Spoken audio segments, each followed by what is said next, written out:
Bloc 13, la puissance électrique. On a déjà vu l'analogie où on compare le débit du courant à l'intensité du courant électrique et la différence de potentiel à la pression du courant.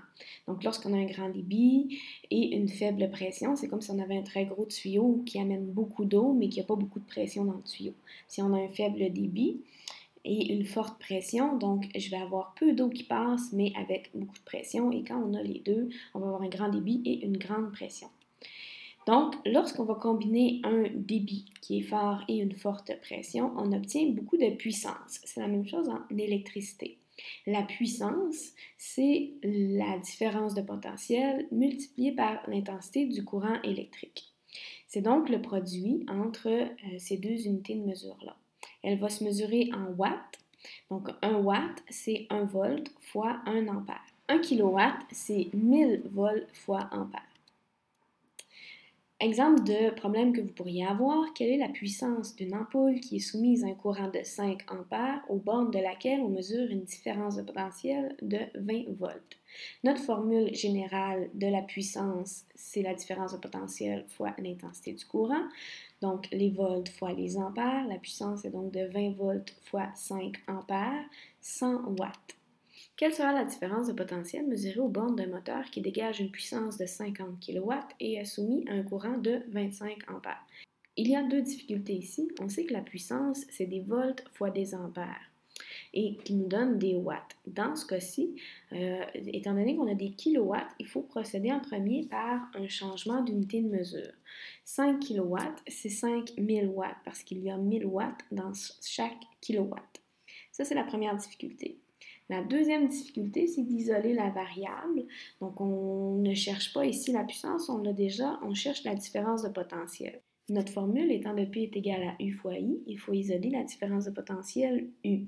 Donc, on doit prendre l'intensité du courant I, on divise P par I et UI par I. Il nous reste donc U est égal à P sur I.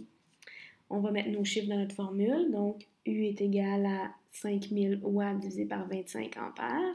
Donc, on retrouve une différence de potentiel de 200 volts.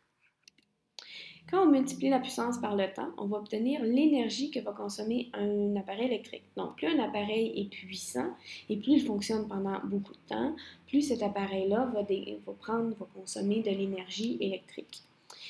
Sachant que la puissance, c'est égal à U fois I, on peut remplacer le P par U fois I dans cette même formule. Donc, on peut écrire que l'énergie, c'est égal à UI fois delta T étant la variation de temps. L'énergie est toujours mesurée en joules. Par contre, les quantités d'énergie en électricité sont extrêmement grandes. On va utiliser le kilowattheure comme unité de mesure de façon plus fréquente. Le kilowattheure, c'est une unité de mesure d'énergie.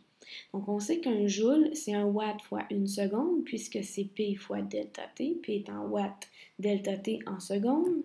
Un kilojoule va donc être 1 kilowatt par seconde, K étant pour 1000. Donc, kilojoule, 1000 joules. Donc, 1000 watts fois seconde. Sachant que dans une heure, il y a 3600 secondes, on va remplacer les secondes par des heures. Donc, 3600 kilojoules, c'est l'équivalent de 1 kilowatt fois heure et non kilowatt par heure. Il faut faire attention à ça. Donc, dans certains problèmes au ministère, vous pourriez avoir des unités de mesure d'énergie en joules, donc ce serait des watts fois des secondes, ou en kilowattheure, qui sont à ce moment-là 3600 kilojoules pour 1 kilowattheure. Vous pouvez apprendre ces unités de mesure-là par cœur si vous n'êtes pas capable de les récupérer rapidement par les formules mathématiques.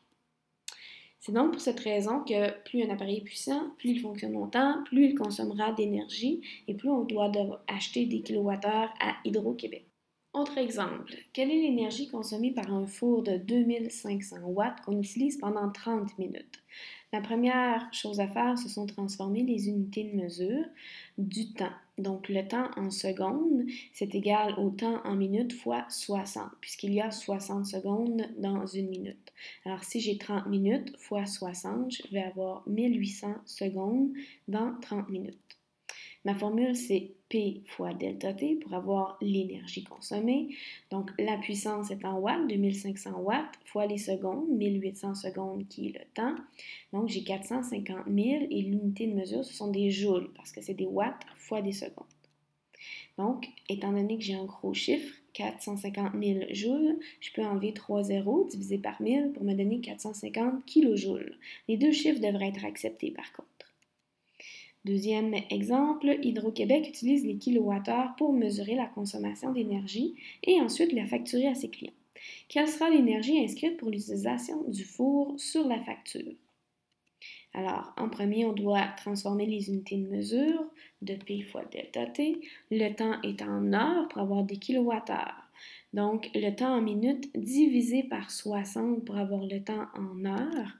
30 minutes divisé par 60 puisqu'il y a 60 minutes dans chaque heure. J'ai 0,5 heures. Faites attention, 30 minutes, c'est une demi-heure. Donc, 0,5 heures, c'est l'équivalent de 30 minutes et non 0,3 heures. Il faut faire attention avec ça. Ensuite, on va transformer les unités de mesure de la puissance. On doit l'avoir en kilowatts. Donc, c'est les watts divisés par 1000 pour avoir des kilowatts. Donc, des kilowatts, c'est 2500 watts divisé par 1000, 2,5 kilowatts. On applique ensuite notre formule, mais en mettant la puissance en kilowatts et le temps en heures. 2,5 kilowatts fois 0,5 heures, ce qui me donne 1,25 kWh. Les trois façons d'exprimer l'énergie sont acceptables pour ce même numéro, 450 000 joules, 450 kJ ou 1,25 kWh. Tous les trois ont la même valeur, c'est des façons différentes de l'exprimer. C'est donc important de relire la question pour savoir si on vous demande une unité de mesure particulière pour l'énergie.